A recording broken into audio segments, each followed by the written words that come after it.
Hello, everybody, and welcome back to the show. This episode is brought to you by The Wellness Paradigm, a holistic health coaching company shifting the way that women understand and heal their bodies.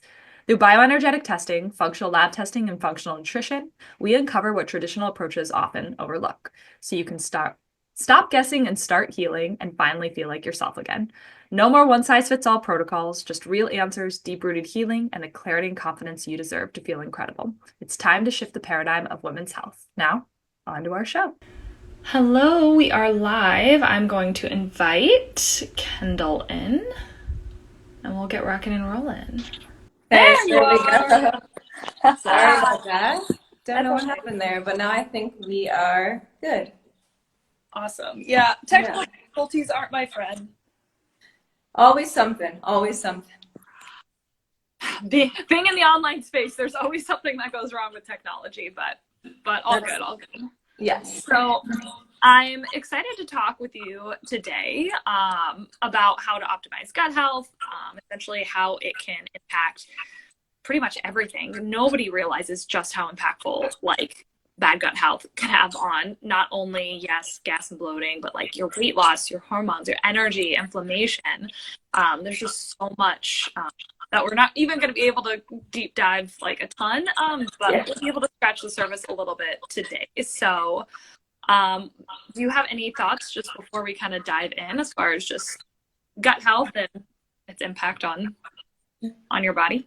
Yeah, of course. Yeah, well, first off, just excited to be here, and hello to everyone who I haven't met here yet. Very excited to see you guys, and for those who will watch the replay as well. But yeah, so gut health is, like you said, I think it's just one thing that a lot of people don't realize could be impacting so many different areas of your body, right? Like people, maybe they've had, I don't know, some adult acne, some skin rashes, and then maybe I encourage them to kind of look at their gut health, and there's this initial confusion, like, how could that possibly be related? Yeah. Yeah, but I would just say, like you said, we're going to get more into that today, but our gut is essentially like our intestines, and that is over 20 feet long, right? So maybe we don't think about that a lot because we don't see it, but when something that's that large and is part of your body is not working properly and it's not functioning and it's inflamed and all of this stuff, it's really obviously going to be affecting how you feel on a daily basis. 100%. So yeah, as we go through this, just kind of think about that, I guess, just, how big a part of your body this really is. Yeah, that's interesting. Honestly, I kind of forget about that too. I mean, I know how important it is, but you forget just what a large impact this actually has. And so often I will try to investigate some gut issues with clients, and they're like, well, I'm fine. I'm going to the bathroom every day. I'm not gassy. I'm not bloated. And I'm like, but you're experiencing sleep disturbances, maybe, as you mentioned, acne, rashes, autoimmune conditions are huge, even if you have no traditional symptoms of gut being off. Sugar cravings, oh my gosh, it's like half my clients that come in, food intolerances that just kind of happened out of nowhere. People think, well, this is, they don't really think that's an issue. They just think, oh, I'm gonna have to cut this out for the rest of my life. Big one too is like anxiety and depression. Like that stems a lot from the gut. Yes, it absolutely can be chemical, and there are many other factors to this, but a lot of times people start experiencing a lot more increased anxiety and signs of depression, and so much of that stems from an unhealthy gut microbiome. So for people that are just chiming in and maybe thinking like, oh, I'm fine, my gut health's fine. I want you to just kind of think about all the other ways that gut health can affect your body. That's not just gas, bloating, constipation, diarrhea, the things we typically think of. But also what's interesting too is so many times people think that's normal, right? Like they're farting a lot, and they may be really bloated, and that's been something, I know this was a problem for me for many, many years. I thought, well, this is just who I am. This is normal. Like, it's just who I am, and it's not. No. None of that is normal. So Exactly. You have any thoughts on that? Yeah, definitely. Well, I definitely agree with everything you had to say. And I want to touch really quick, well, on a couple things, which is just when you talk about the microbiome, I know this is kind of a term that gets thrown around a lot. Yeah. And I guess just to go a little deeper on that, when we talk about the microbiome, what we're really talking about is the type of bacteria, essentially what's living in our gut, right? And when we hear bacteria, maybe some people think, oh, bacteria, that's bad, right? We don't want bacteria. Well, we do want some of them, right? And some of them we don't. So that's the tricky thing. There's so many species of bacteria that can actually live in our gut. It's something that it's actually still being investigated every single day because it's almost like a whole nother world. We don't even completely know everything about all of these bacteria, but we do know a lot. And unfortunately, it's just not, common knowledge. It's not something that's really gotten out to the public yet, the general public, but that's why we're here, I guess, to help you guys with that, because there's just kind of little fixes that we can do to our lifestyle, our diet. Sometimes we add in a little bit of supplementation, things like that, that can really improve the overall health of your microbiome, right? And kind of optimize the good bacteria living there, and then maybe help kind of get out bad bacteria or other things that we don't want living there. That's one thing that is really important to think about. And then the other important thing to think about is just when we talk about all of these autoimmune system kind of symptoms that you mentioned, the reason that happens is because of something called leaky gut, which is related to a bunch of other gut conditions, but some people just have leaky gut. And what that is it's just when our intestines become a little bit further spread apart than they should be. Because they do have naturally some junctions in them that are made for nutrients to flow through, right? We do eat things and we want to absorb those nutrients. But when the gut gets damaged, those junctions become too big. And essentially things get into our bloodstream that shouldn't be getting into our bloodstream, which is where we go back to all of those autoimmune reactions, because our body's like, why are all these crazy things in our bloodstream, right? They shouldn't be there. And that's when it starts kind of reacting. Yep. And in every person that looks different, like we talked about. You talked about, that could be some mood disturbances, that could be some rashes, that could be acne, that could be migraines, the list goes on and on. Yeah. It really depends on each individual person. Yeah, and as somebody who's struggled with leaky gut for a long majority of time, like you think, oh, there's no way that just like my gut can cause all these autoimmune issues. It's like, I'm feeling pain in my back, not my stomach. Yes. Yes, but not always is where we're feeling the pain or the issue is where that issue is actually stemming from. And as you mentioned, when those particles get through your gut, your body views it as an attack, like a foreign body, right? It starts attacking itself, and that's essentially autoimmune in its prime, right? Is your body attacking itself. And as somebody, I struggle with autoimmune disease. I know you have an autoimmune disease as well. So that could be, girl, that could be a whole nother topic. But yes, there's so much more to just optimizing your health. And so much of it just starts from within. And something that obviously my program focuses on is, weight loss, mental building, energy, things like that. But what so many other programs just fail to acknowledge is the integrity and health of what's going on inside. So we'll kind of get going. And if you want to start off as far as just your favorite way to kind of optimize gut health. Sure, absolutely. So there's different ways we can go about this, but one really essential thing we need to think about is our diet, which I know everyone who's working with Shannon definitely goes in deep on. But the quality, the quantity, the type of foods we're putting in our gut, is obviously going to have a huge effect. And what I want to say about this is it's like, if we say something like sugar or processed foods are bad for the gut, sure, that's true, but it doesn't mean you can never have those things.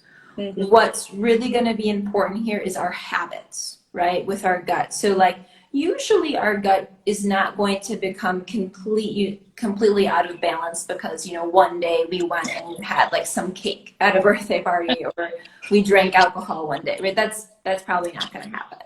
It's based on our habits. Yeah. So eating a large diversity of plant foods is associated with a healthy microbiome. So like those good bacteria, they tend to respond well to that. So it's not just about like, oh, I ate, a couple carrots. What actually we want to do is try to like mix it up as much as we can. Mm-hmm. So, if there's a couple vegetables you like, that's great. But what we want to try to do actually, so the best kind of like microbiomes they've seen are associated with eating like 25 to 30 different types of fruit and vegetables a week, which might take some time to work up to. It's no big deal, but trying to get different vegetables in, different fruits even, and trying those out, that can help adding them into your meals, right? Totally. I think one thing when people come into my program, a lot of people are like, I just want a meal plan. I'm like, well, that's not what we're going to give you. We're going to give you strategies to help optimize, your health. But one thing that's very often overlooked with so many people is that microbiome, that diversity in your food. So many people get sucked into eating just the same foods every single day because it's easy, and I get it because I'm the same way. I used to be the same way.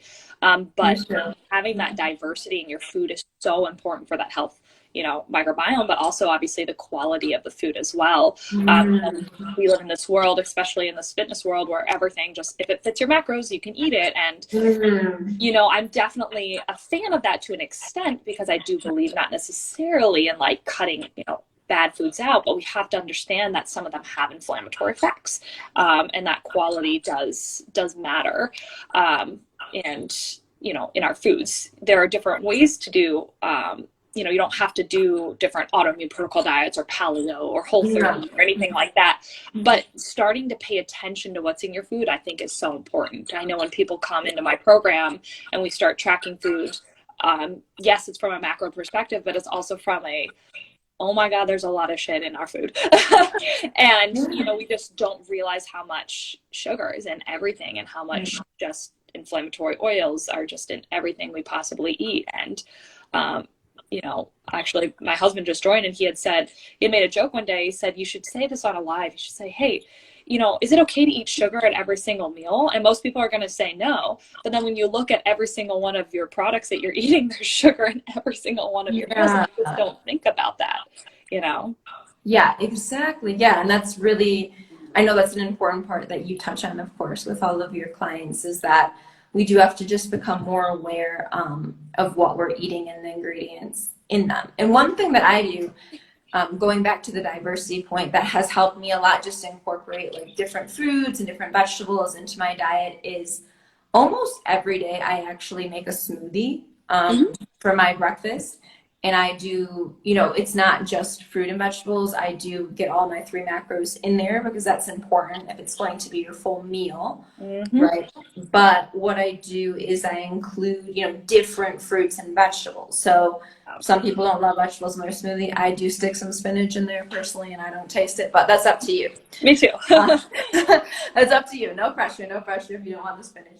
But anyways, that does help me a lot, just because, I can throw in like, okay, I just have a little bit of this fruit left over, some like spinach. I actually use aloe in my smoothies, which is really good for the gut and also helps the microbiome out. So it's just like, to me, a super easy way to literally spend 5 minutes, throw a bunch of things in there, and help out, a habit that helps my microbiome stay relatively diverse. I do the same thing, and it's something I try to tell my clients all the time, because most of the people we work with are busy working women, and a lot of them, don't have an appetite in the morning or at all, which is a whole nother topic. But, it's a smoothie's easily digestible, and you can fit so much in it. I mean, I know I personally will always put like a psyllium husk. I'll put, some fruits. I'll change my fruits up. I'll do either spinach or I'll do kale. I'll usually do a protein powder or collagen. You can do that without doing a powder. But definitely, if you guys are watching this, don't just have smoothie like with just fruit and nothing else. Please put a protein, because your blood sugar, thank you. That's where so many people go wrong. But yeah, that is just an easy way to get it all in. You can put some MCT oil in it or aloe, it's just easy. Exactly. And so Yeah, many I people love with gut issues just they don't want a big meal in the morning, so that's a nice Yeah. And even if you don't have, noticeable gut issues like I was talking about, any person can benefit from that just because on the digestion point, so much of our energy does go into digestion, right? So you'll find, and I found this myself about, I don't know what it was, maybe like 8 or 9 months ago. I was like, I'm just going to do the smoothie every day so I don't have to worry about breakfast. And I noticed this huge change in my midday energy levels. And I guess like late morning as well, because my body was not using all of that energy for digestion. It was just all, smoothies basically pre-digest it. So that helped me out in another way too, which you guys can try it out, see if it works for you. Gosh, that's so true. Like, one of the things that actually is just in general of helping your gut to, especially to optimize how you look and weight loss, is just balancing your blood sugar out. Like, if you have these constant spikes and drops in blood sugar, which you're going to feel like crap and definitely be more likely to grab something sugary, something more carb heavy. But definitely having a smoothie with that protein, that's why I mentioned having protein with that fruit, or just something that's going to sustain energy is going to be really, really helpful. Yeah, protein, and I do throw a little healthy fat in there as well, because that helps with blood sugar regulation in the morning. So like, just an example, obviously every person has their own little smoothie recipe that they can make, but for me, what I would do is like a cup of fruit, depending, I'm not on a weight loss plan right now, so I do a full cup. Maybe weight loss would be a little bit less, right? And then I'll like throw in, a cup of spinach in there. I'll throw in some water, some like filtered water, my protein powder, and then my little bit of coconut oil, or sometimes an avocado, like half an avocado for my healthy fat. And I find for me, that is great for like blood sugar regulation. It's great for energy levels. I get protein in there. I get my fruits and vegetables. So yeah, it's awesome. Yeah, I love that. Recently, I've been toying a little bit with like seed cycling, which, are advanced on the hormones aspect, but like, chia seeds, flax seeds, I'll put in there. Exactly. Or MCT oil is a really good one as well, which is just coconut oil. But yeah, there's so many different ways that you can optimize that morning to help optimize your whole day. And everything starts in the morning, right? But also I think along with food quality, food diversity, which we kind of tapped on, there's different foods that can actually help optimize your gut specifically, right? That can help aid in that healing, that soothing. And I know aloe is something big for you. Fermented foods is a really big one as well that helps with healthy probiotics. Not everybody can tolerate fermented foods if you've got like, some underlying SIBO or stuff like that. It's important. Or people really just don't like it.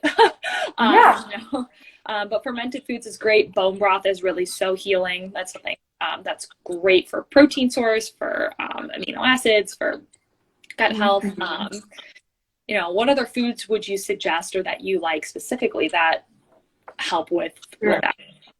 Sure, yeah, and there's definitely some specific foods that can help out, but I do want to just give the disclaimer, like you said, that just because it's like a good food for your gut, if there's an underlying problem, and if that food is giving you problems, that doesn't mean you should continue to eat it, right? Yeah. So if we're like, okay, I don't know, for example, like a lot of people talk about kefir, which can be great, but it really depends on the person. So some people can do like a dairy kefir, some people can't. I personally don't, so I do water kefir, and that does work for me. That's also another option for people who didn't know, like, that exists. It does. Bone broth is great, right? If you are a vegetarian or vegan and can't do bone broth, also like don't stress. There's also other ways we can help the gut, right? So none of these things are like, make or breaks. Zero make or break, right? Exactly. So those are great. What else is great? Aloe you mentioned is great, and I think that it's an easy one that you can add into smoothies. You can get like a concentrate, juice concentrate at the store. It's super easy. Some people also decide to take it as a supplement, right? It's up to you. One thing that some people find helpful, which can also be a supplement or can be added to foods, is turmeric, which I guess is kind of like a food supplement, however you want to like walk the line there. It can be combined with your foods, right, if you like it. I know actually some people do like broths and they add it in, just like a side, you know, kind of like a side benefit. But that's really great with inflammation and also just healing of the gut in general. So like we talked about, this the gut is so huge, and when it's inflamed, it's going to cause all sorts of problems, right? So if you have those symptoms that are like bloating and gas and abdominal pain, definitely give it a try if you're so inclined, because it does help with inflammation and can easily be added to a lot of foods. If you do well with them, also like certain vegetables like broccoli, arugula, those type of vegetables, kind of like the green leafy ones, are really good for healing the gut as well, right? They have certain nutrients in them that do help with that. Yeah, I think you just mentioned vegetables because so often people know like, no, they have to get more fruits and vegetables in their diet. Yeah. It doesn't mean they're going to do it. And even my clients who I'm harping on every week, it's still, you know, not something that somebody always prioritizes. But a lot of people can't digest raw vegetables. So if you're watching this and you're like, well, every time I eat a piece of broccoli, I start farting like crazy. You know, that is unfortunately common. It's not normal, but it's common. And some people can't digest certain vegetables, but also just cooking them or steaming them breaks it down a little bit easier for your gut. Or if you really have a hard time, you can blend them a little bit, make them into like a soup, you know, eat them in smaller portions, chop them up binary, or there's different ways to kind of make this work. Exactly. What people tend to do is just have a green powder, right? And think that's it. Like, oh, I'm healing my gut. I'm just having a green powder. Not exactly how it works. Yeah. You know, it could help, right? It could help, but we do want to make some more sustainable habits like we've been talking about our diet, because ultimately we do have to eat food, right? We're humans. So if we don't change the type of foods we're eating or, you know, optimize them in the long term, it's probably going to be one of the big things that can kind of move the needle, right? Those powders and everything, they can kind of help us, sure, but we got to make the big changes, right, for the long term.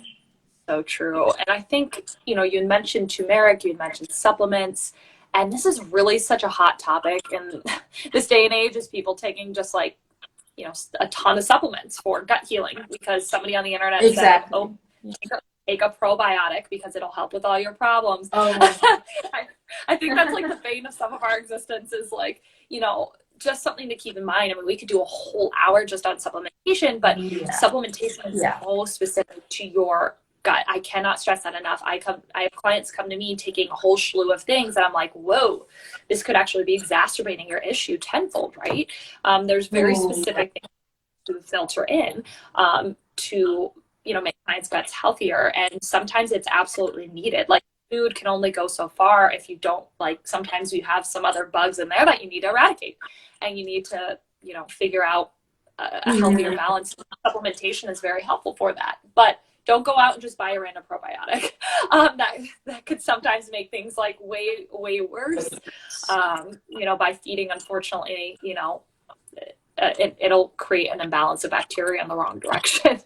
Right? Exactly. Yeah, that's a really good point. And if you're just tuning in or you only take one thing away from this, I think that's a really good point. Right. Unfortunately, right now, there's so many people that are like gut health experts that really honestly don't have any training on Instagram. And they're just kind of like, you know, take a probiotic.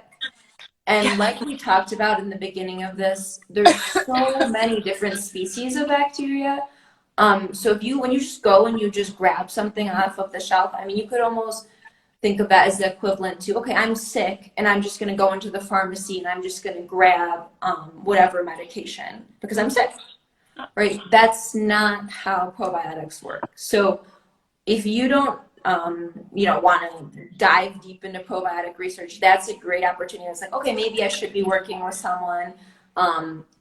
Maybe it's with Shannon or it's with some sort of health practitioner that does know about probiotics, and that can guide you and say, okay, this probiotic is right for you, or maybe right now you don't need a probiotic because you have a different situation that's like an overgrowth of bacteria, and we need to take care of that first, right? So that's really important to understand.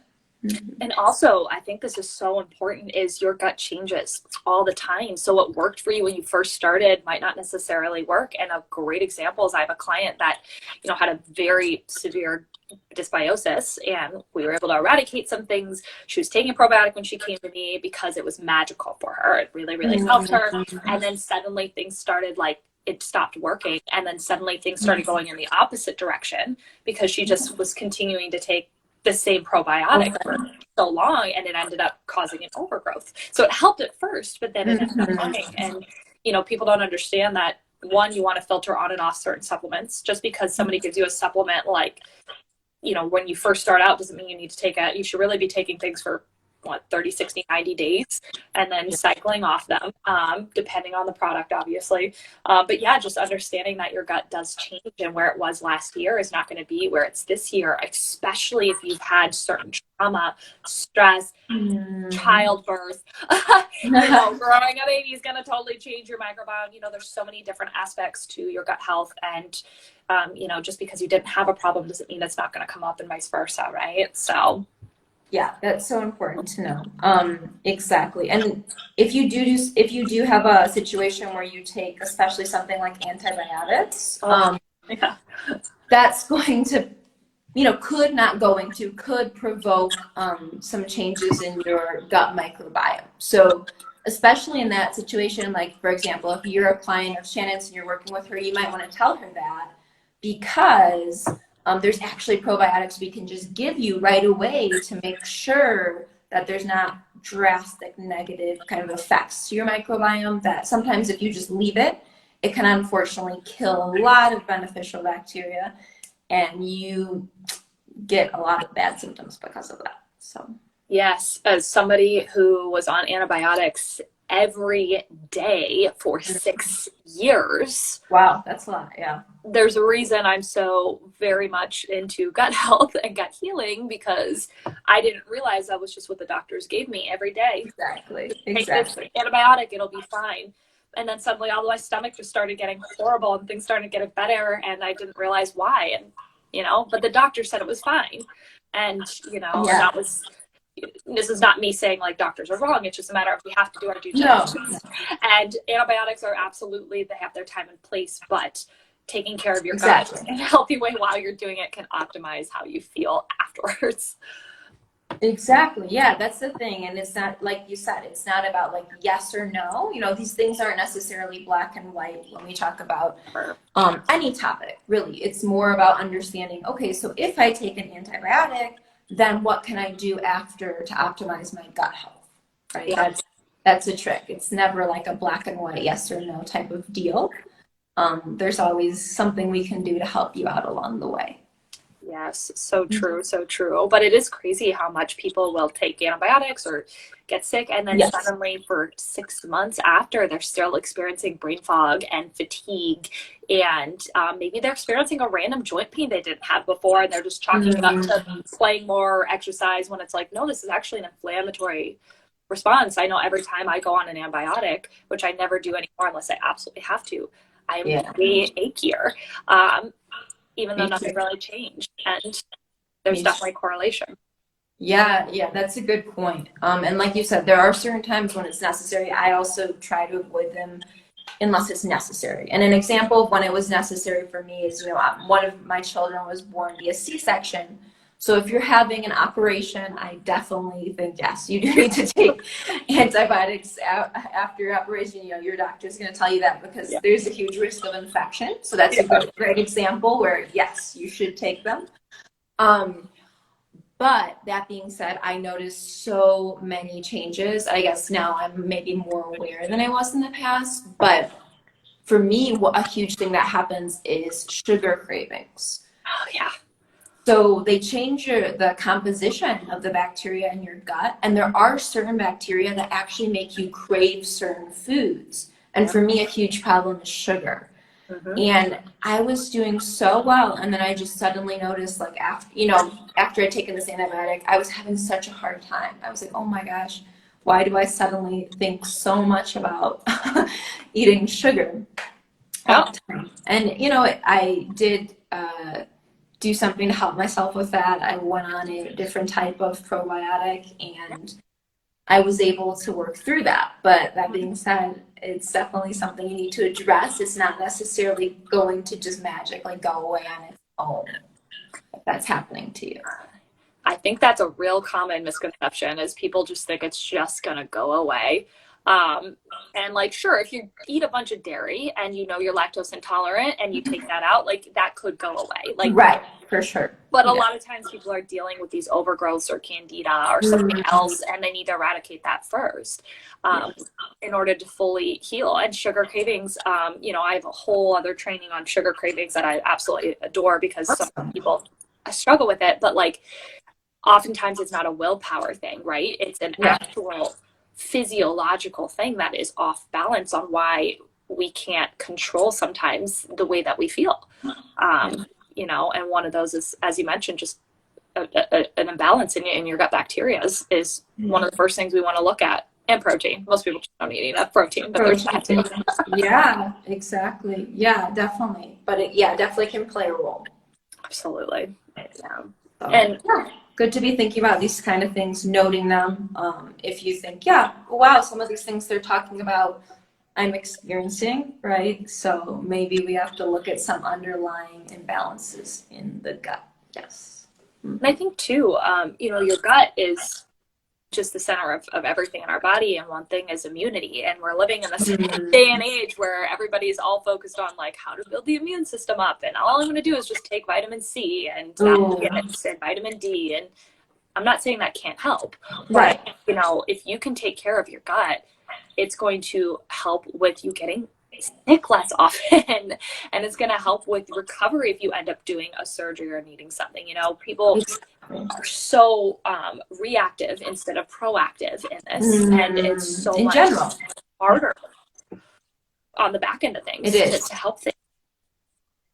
It is, yeah, absolutely. And I know, and it's hard. We all have really busy lives, but when we prioritize something like this, our benefits are so numerous. And I think in the end, we end up saving money and we end up saving time, because I personally know when I had really poor gut health, well, I eventually had a diagnosis of a really serious autoimmune disease.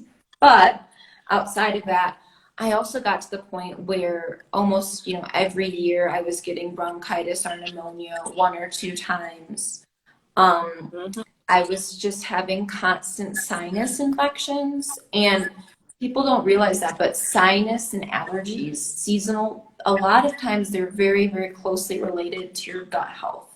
Yeah. So when you take the time, whether it be, maybe you need like a 3-month plan or whatever to really fully heal your gut, investing that extra bit of time and maybe that extra bit of money is going to have huge payoffs from not going to the doctor for all of these infections, from feeling more energy in the day and having more energy, sleeping better, maybe your mood, as we talked about as well. So in the long term, I think it pays off. Oh yeah, tenfold. Yeah, allergies. Oof, that's such a big one that people are just gonna take Claritin for the rest of their life, and then just be on antibiotics every time they get an infection, and it's this very vicious cycle, and never really truly healing and getting to the root cause on why that's actually happening, right? Yeah, that's a really big thing we work on. I work on as an integrative health practitioner. So if that's something that you are also experiencing, definitely, if you're working with Shannon, definitely let her know, because we can definitely tackle that as well. Yeah, so important. People tend to, just not think that's an important thing to talk about, because it's like, oh, well, I just got sick. It's like, well, but why do you keep getting sick? Like, I had a client with reoccurring bronchitis, as you said, every single year. Exactly. And that was something we definitely needed to uncover was her gut. But, think also when people get sick and when people, feel good, you're not going to have the energy to do things you want to do. And obviously, if you're on some sort of health and fitness journey, that doesn't necessarily mean weight loss. This could mean just health optimization. But, you know, you're not going to want to be active. You're not going to want to go on. I love morning walks, you know. Exactly. You're not going to want to do that. Not going to want to be healthy. You're not going to have the willpower to do it, you know. So it's so important to do that so you can stay active, because being more active also helps with optimizing the gut. Don't overdo it. There's a fine line. But, you know, just it gives you more energy to be active. More active, the better progress you're going to see. Yeah. So. Yeah, and it's all like this vicious, well, it's all a cycle, not necessarily vicious always. It can also be beneficial. But exercise is very, very positively correlated with a healthy gut. So actually, when you exercise regularly, which doesn't have to necessarily be every day, the study was done in people who exercise, I think, even 2 to 3 times a week. Moderate exercise experienced positive changes in their gut microbiome. So it's all very connected, right? And I think that's something that people have to understand. It's not just like, okay, I just do exercise, or I just eat some vegetables, or I just take this supplement. We really just have to try to advance everything, because if we don't, that cycle is going to come back and the imbalances are just still going to be there. Yes, 100%. And I think just tacking on with what you just said, one of the biggest things is, sorry, this my text messages are going on. Is if you don't manage also your sleep and your stress levels, which, you know, again, that could be a whole hour long topic. Like, you know, we can talk about all of the good foods. We can talk about all the supplementation, but like if you're chronically stressed, and that's also going to obviously impact your sleep and vice versa, you're going to have a really hard time healing, you know. Mentally. Oh, for sure. Yeah, and that's one thing that I would say is one of the biggest inhibitors of fully healing your gut. Just from my own experience, you know, working with people specifically on this, they've done everything else beautifully, but they have this chronic stress that they're not doing anything for. And they've maybe got to a really good point, and then that can get reversed because they're not addressing at all this chronic stress in their life, or they're not accepting it. And it's not saying that we're never going to have stress in our lives, but what that is saying is that you do need to understand or have some tools on how to combat those stress levels. Because if your body's constantly in this fight or flight mode, we call it, where they're like, your body thinks it's under threat, it's not going to be able to digest properly. And your gut is also constantly going to be getting damaged. So it's very counterproductive.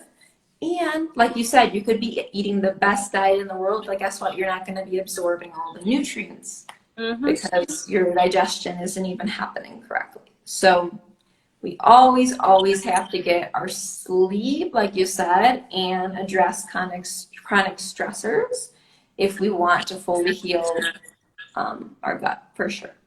Yeah, and personally, I think that's one of the hardest things to do.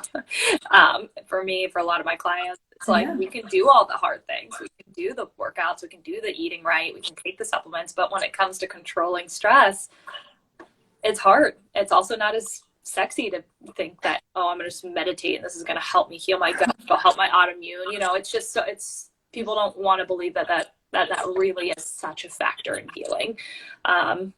But it is.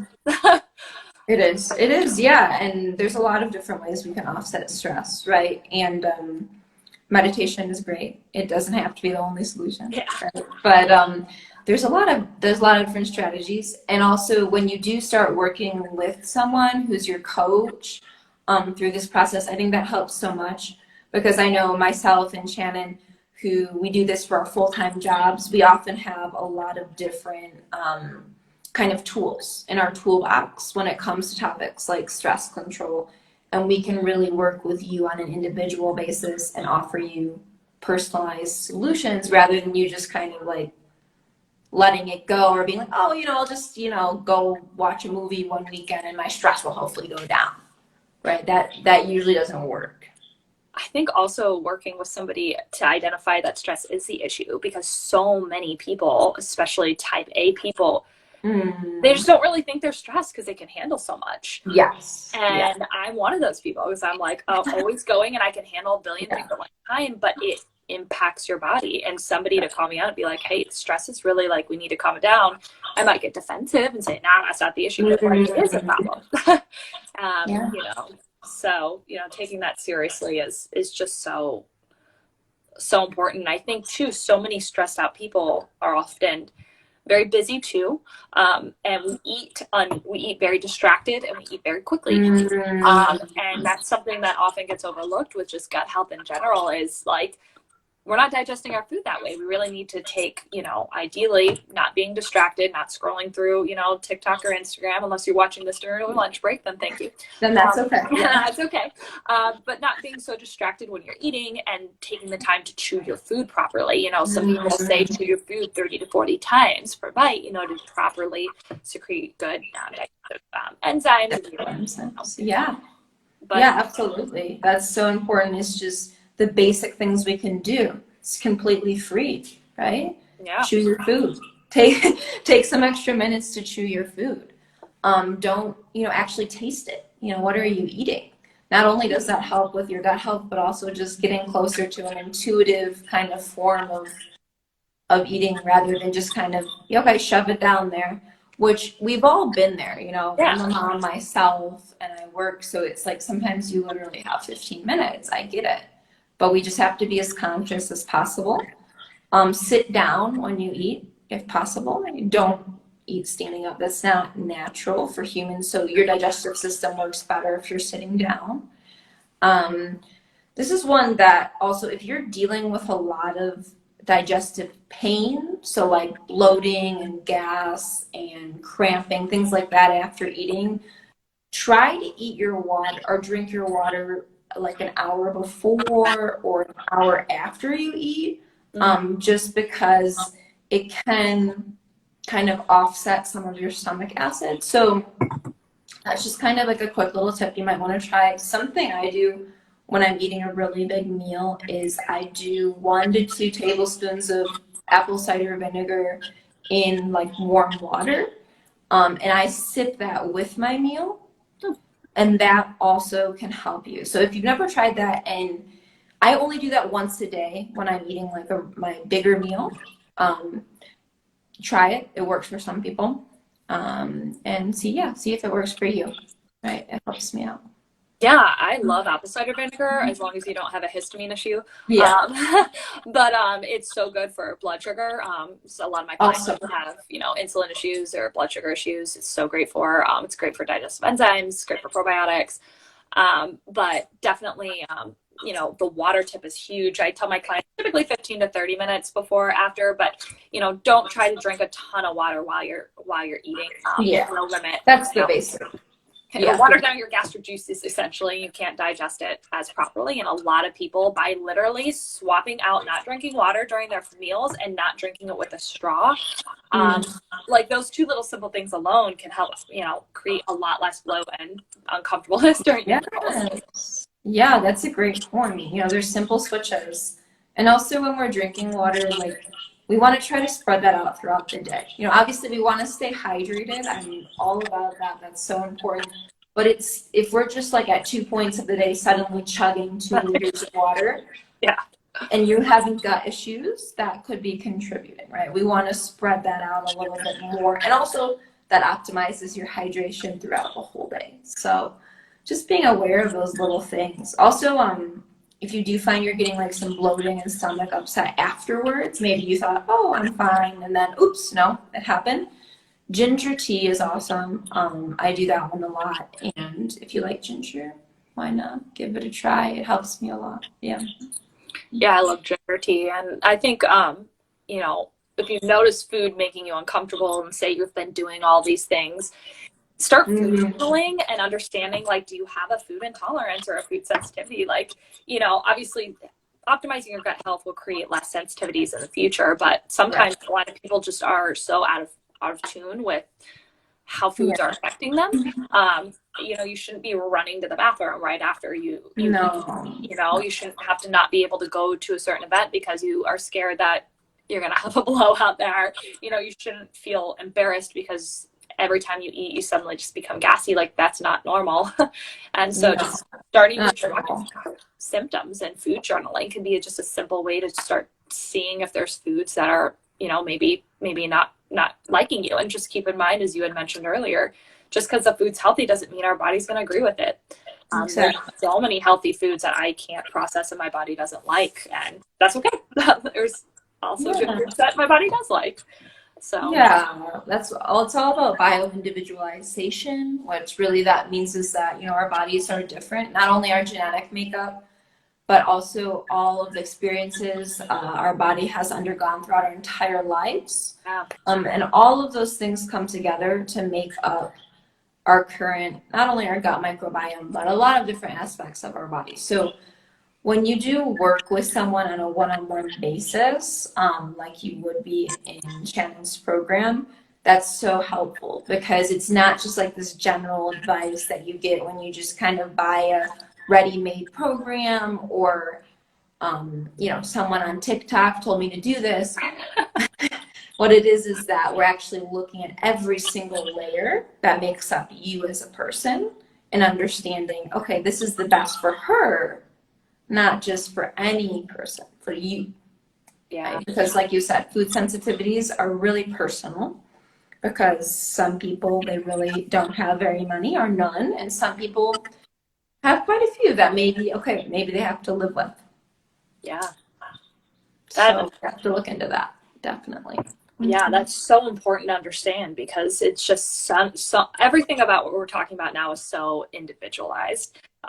You know, and that is something obviously we specialize with, and you know, something that Kendall is also helping, you know, my clients with is, you know, say we're doing all the right things. Say we've done the food journaling, we've done every gut tip I possibly can think of, and there's still something that's off that we can't get to the bottom of.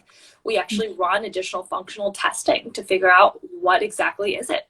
And we can tell exactly the health of the gut microbiome. The yeast, the bacteria, you know, is there overgrowth, undergrowth? Is there other things growing in there that we need to kind of eradicate? You know, that is so important. Or maybe it's additional issues like heavy metals that's causing your gut to not heal. Maybe it's mold. Like there are other ways that we can, in this, in an effort to not make this video so long, you know, we won't dive into that, but you know, just something to keep in mind if you were watching this, because I know I've watched stuff for so long and I'm like, I'm doing it all, but Yeah. I'm not better, you know, then it requires additional testing. And that is something that I'm so happy that, you know, we obviously pair on, is to be able to offer that, because sometimes that is the missing puzzle piece, and everything we've done has helped, and it will help in the healing process. But once we figure out the actual true cause on what's going on, we can expedite that healing tenfold, right?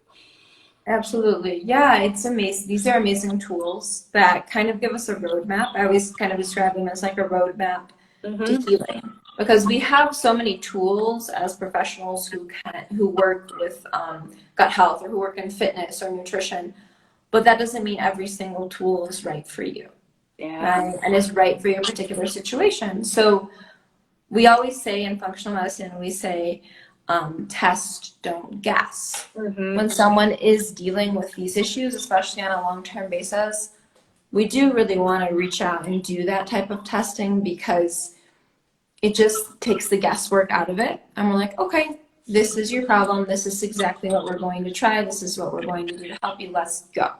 Yeah. Mm-hmm. Yeah, test don't guess. That's so true. Because I mean, I'll tell you, if I would have just tested like 2 years earlier in my journey, I would have saved myself a lot of time, energy, and frustration. So Yeah, it can even be years worth of difference, honestly. yeah. Like we get a lot of people that are literally like, I've had these problems for 20 years. Yes. So don't do that, right? Don't suffer for 20 years. Don't suffer for 3 more months. Just make the small time, time investment. Maybe it's not small, maybe it's a little big at first, but in the long run, it's not. Make a small monetary investment as well. Yeah. And this is going to give you repayment for your entire life. 100%. 100%. Simple. I feel like that's like a perfect thing to end on. Like, you know, invest in yourself, whether it's with a coach, whether it's with your time, whether it's, you know, you exploring something on your own. Like it doesn't, you don't have to go ahead and hire a coach right away. It'll save you time, money, and energy. But like, spend the time investigating what's going on.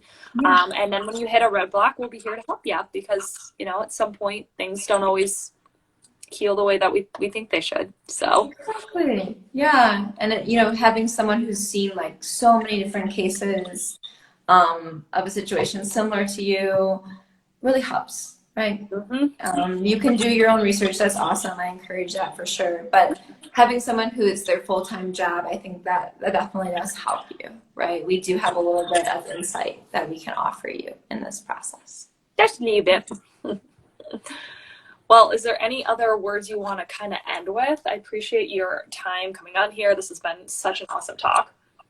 Yeah, it's been awesome to chat with you as well. I could go on all day. I know. But, I think everyone would stop watching. So, so hopefully we'll have a chance to chat in the future. But that being said, I'm really excited to be working with Shannon and Jamie now. So if you guys have questions about some of the things we said today or about the opportunity to pursue functional medicine lab testing and really just get to the bottom, whether it be like a gut health thing or hormonal imbalance type of deal, a thyroid thing, all of those crazy things that unfortunately make our life a little bit harder.